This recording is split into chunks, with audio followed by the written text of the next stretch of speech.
Well, it's been a while since we've had Cindy Jessup on the channel, and she's with Welcome Home Concierge. And guys, if you're a snowbird or you just come and go from your property, you're going to want Cindy. And so welcome back to the channel. Thank you. Appreciate you having me again. And we're going to get caught up on all things Cindy Jessup, all things Home Watch. Stay tuned.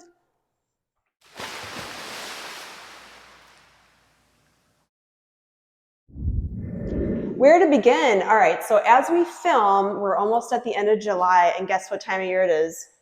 Hurricane season. So nailed it. I mean, we didn't time this to film now because we actually were supposed to film earlier in the year. But anyway, it's hurricane season, half the dang year. So go through all the things. Like there's so many things that you do, not just during, hurricane season, but like tell us about just whatever you do and how you watch people's homes and all the good things. All right. Well, for hurricane season specifically, I'm glad that you mentioned this because so many things happened last year. We had Helene, we had Milton, we had substantial flooding that we're definitely not accustomed to having. And there was a lot of trying to manipulate the whole area to try to find a way to get in there and get things done. The bridges were closed. We couldn't get to some houses and some condos, but eventually they let us on Longboat and Siesta. And believe it or not, they didn't let homeowners on. But they let us because really? We're insured and we're bonded and they know that we know what we're doing and we're looking at the property and we know all the safety precautions. Don't walk in water that's standing. And why? Just so people know. There's so much bacteria in the water, the first and foremost, which is disgusting. That's why everyone that flooded, the best bet was to get rid of all furniture, everything, all of your clothes and everything, because this nasty bacteria water is in there. But then bugs. And then once the electric came on, there were a lot of electrical fires, a lot of Teslas. We heard about this. Yeah.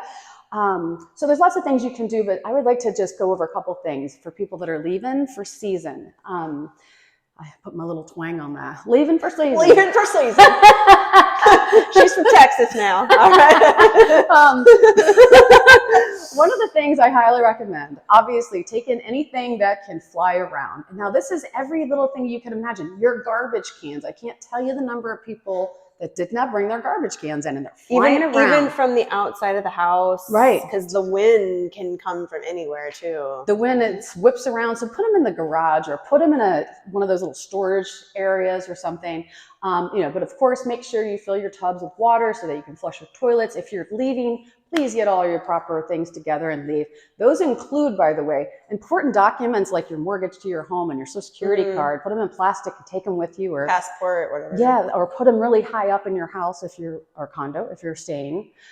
There's lots of things that you need to do. Of course, with the food situation, we were out of power I think I was out of power specifically with me for 8 days. You were out for a long time. Long time.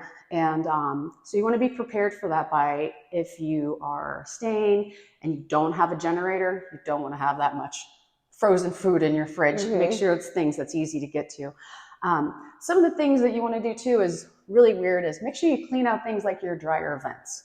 Because after the storm is what I mean for this particular incident, or before and after. A lot of people would go home and, as soon as you get electric and water, first you want AC, number one. And then secondly, most people want to wash their clothes. And the dryer vents with all of the debris filling it up were causing fires. We don't think about the fact that the wind's whipping around and you get little branches and leaves and all of that into your vent. So that's something that's really important to do. I had, unfortunately, several customers that lost a lot of their belongings, especially those in Spanish Main. They lost everything. Oh, yeah, that's on the Bayside and Longboat Key, if you're not familiar. That's right. And unfortunately, every single house must have had to be gutted. They all had to be cut up 3 feet or higher for the mold. And that's number one, mold. That happens within a 24-hour period. It literally did because there was no power. So a lot of people are building things up higher. I have customers that put all their furniture on stilts. I've seen that. Yes. So this is just another thing to do with respect to home watch. What we do is we go and we secure the homes. We turn off the electric.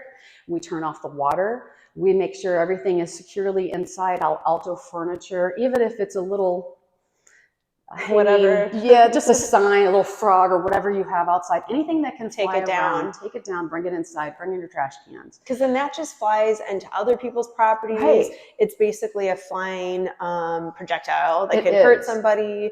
And, you know, if it's something of value that you want to keep and not lose in the storm too, I would imagine. But yeah, for all the reasons that you don't think about certain things, like the dryer vent. Right. And we have vendors. I have a dryer vent guy. Do it like at least like what, twice a year or something anyway. Right. At least that. I mean, so okay. At least Carry once. on. Sure. No. Some other items were, some people were really flooded. I couldn't get to them. So luckily I have a truck that I use to get to homes.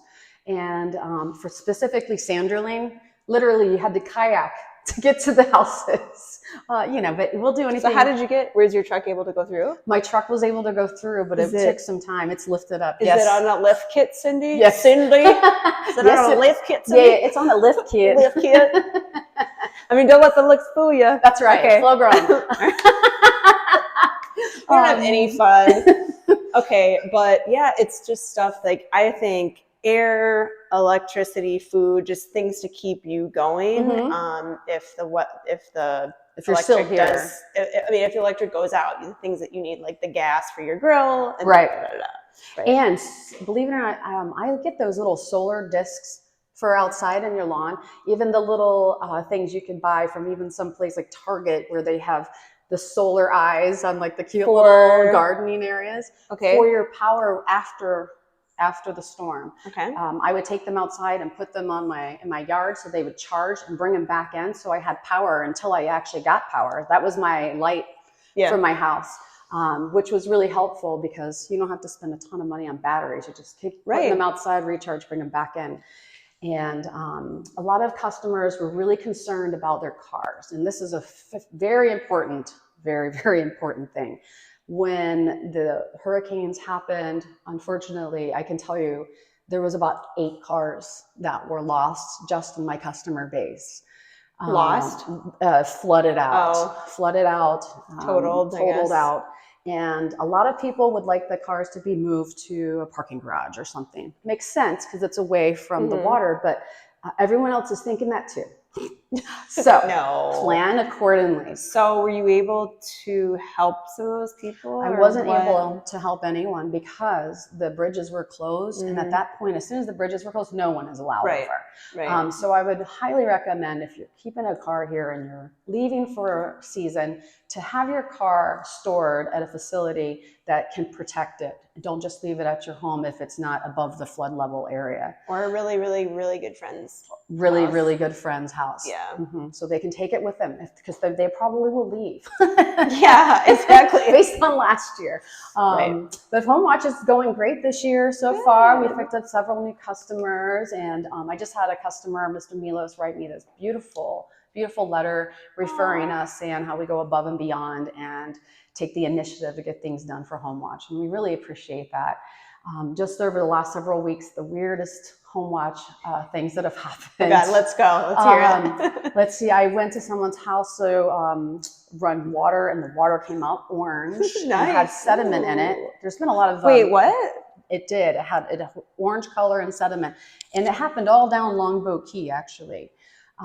It's new pipes and things that are getting done. Sense. I think that is the main reason. That makes sense. But I had a lady that had some snails in her garbage disposal. They climb up. That's just, I know it sounds silly, but us running the water and cycling the water through the house and flushing the toilets. Did you freak out? I kind of had to get them out with a little spatula and let them go back outside. You didn't cook them for dinner? I didn't cook them for no escargot for me. Escargot. No. Wow. But there's little things, so that it's important for us to run the water through the pipes and flush the toilets and cycle the water. It keeps those pests away. There is an extreme amount of termites this year, all up and down Longboat Key. Well, you and I were talking about that, and I've seen that in some properties I've been selling even, and it's just like, it makes sense because, we had a lot of water and moisture, and I guess that attracts the termites. And it's set around, and I feel like they could just travel on the water. But we take care of it. We take care of it. So as soon as I see the wings, the frass, I let the customer know. We bring someone in to start doing an inspection to make sure that they can identify where particularly, hopefully, they are coming from. Treatments for that. Speaking about the water too, like that's just something I do for when I'm selling a house too. Like if they're not there a while, I just make a practice of flushing toilets. It's just kind of like a nice, if I were the owner, I'd be like, what does the toilet look like? What is this, is that when you run the water and they do the inspection, or is it going to smell, and just things like that. We have our eyes on the properties for the people that own and are trying to sell or just maintain for you. But we're in a condo right now that she maintains, right? So like, what's the checklist in here now that they've taken the furniture out? What's your normal checklist? So this is slightly different because they've taken all the furniture out and they have it listed for sale. So I come in and I just make sure there's no leaks. I look with a bright white flashlight to ensure there's no water coming through. There's no mildew. There's no pest. We, of course, run all the water, check the AC, make sure the AC is working properly, change the filters when needed. I also put vinegar in the pipes to help clean them out so they don't clog. Make sure all the windows and doors are locked and secure. Just this week, today's what, Tuesday? Well, you're laughing. You obviously come and they're not locked. Yes. Yeah. I can't tell you the number of times the sliders are left. Forget I said that. Well, even we're on the 7th floor. I still lock. I do too. Why would you not lock it? Because like, what if Spider-Man comes? I don't know. What if they're cleaning? What if that's the week they're cleaning the windows and the guys are like, let's see what's in here. I'm a you never know. Yeah. I actually walked into a condo that I was just I was perplexed. I couldn't understand why the television was on when I would walk in when no one's been there for years and years. And I found the superintendent taking a siesta on siesta, ironically. So that brings me to this point. This is one of our bright white flashlights we carry, but this one is also a taser. So we just have to protect ourselves, and it matches my hair. Don't mess with this one here. Yeah. It's really important, though, to be aware of all of your surroundings when you're in the house.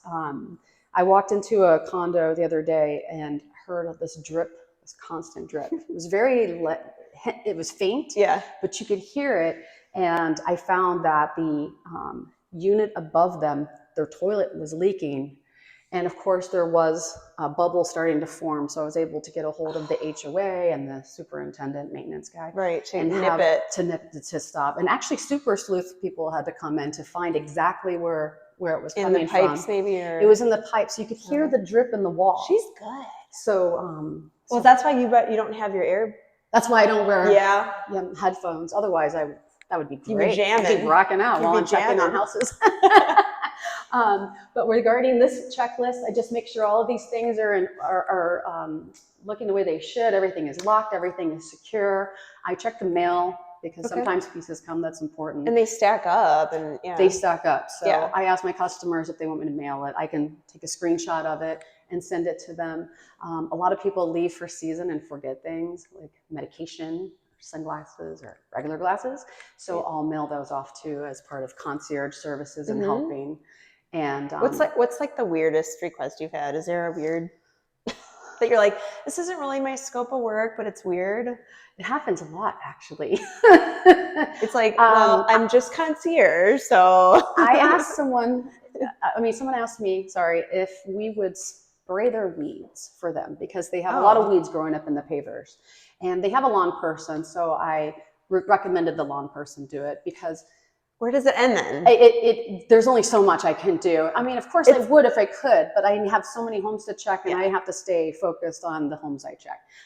There's always issues in Florida in the summertime with air conditioning and pools. There's a lot of, remember the last time the pool was leaking? Yes. So I'd always check the pool, and with it being as hot as it is, the first thing I need to do when I get there, and Mandy, who is my coworker, is we check the pool because oftentimes it needs water added. And if it doesn't have enough water, guess what else can break? The pool pump will break. And if it's not up to the skimmer, and a couple of homes, it didn't have the water up to the skimmer, I will stay and fill it, but I've asked that they get a timer Yes, I was just going to say this. Yes. That way we can put a timer on to keep the water running, so I'm not, stuck there for a couple of hours. Like, I don't understand why every pool homeowner doesn't have one, unless they have a regular pool person that I guess just comes or whatever. But to me, it's just like the simplest thing that it's peace of mind. So you know that it's just autofill. Because I mean, right now it's really, really hot, and it sucks that moisture up. So especially for absentee people, it's just an easy, inexpensive solution. It really is. And the pool person, they are going from home to home to home. They spend maybe 20 minutes tops there at a home. And I need to make sure that the pool is working properly so we don't burn the pool pump out. And let's see, one of my air conditioners, you know how they're on the concrete hurricane pad? Yes. Well, the whole pad moved to the other house across the bay. When we say we had winds and rain, that to me was a little bit crazy. of wind. I don't know. So how did you figure that out? The pad? Well, the concrete pad with the AC was moved over. Brand new air conditioner coming to that home, just so you know. And the pad is strapped down. It's past inspections. Wait a second. It really is. It's crazy. Wow. So I assume, have like a menu where people can pick and choose a la carte, or do you kind of have like a minimum, obviously, set of expectations? Or for the home watch? Do they sign an agreement? Like, how does this, if I want to hire you, how does this work? Yeah, so my customers sign an agreement. It's usually for 6 months, because season is usually a 6-month period of time. So I check on the homes weekly or bi-weekly. If it's weekly, we put it at 24 visits. If it's bi-weekly, we put it at 12. It may alter sometimes, as some months have 5 weeks, depending on what day they land.